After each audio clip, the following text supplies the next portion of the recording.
Nouvelle-Calédonie, donc vous le voyez, statu quo sur le terrain. Les barrages des indépendantistes n'ont toujours pas été levés, malgré certaines déclarations entendues au début de la semaine.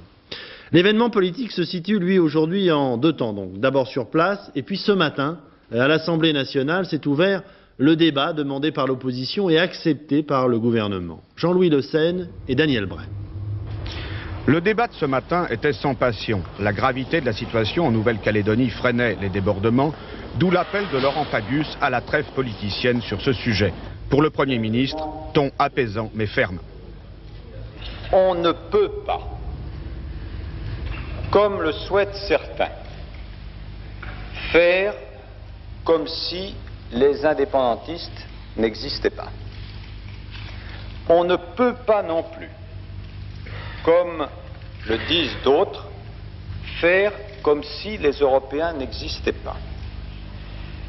C'est à partir de ces réalités qui sont contradictoires qu'il faut frayer un chemin par l'autodétermination et qui sera précisément l'avenir de la Nouvelle-Calédonie.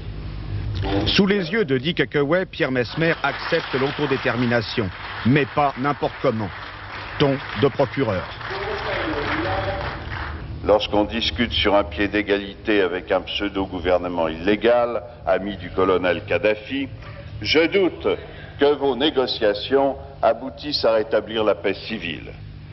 Vous créez, et c'est aussi un sujet d'inquiétude, vous créez sur un territoire de la République un dangereux précédent qui risque d'être invoqué ailleurs et plus près de nous. Pour le Parti communiste, attention à l'engrenage colonial, ton de méfiance. Il faut reconnaître lucidement les droits historiques du peuple kanak sur cette terre. Il faut reconnaître ses droits à diriger ses affaires, à décider de son sort librement, y compris s'il doit s'agir demain de l'indépendance.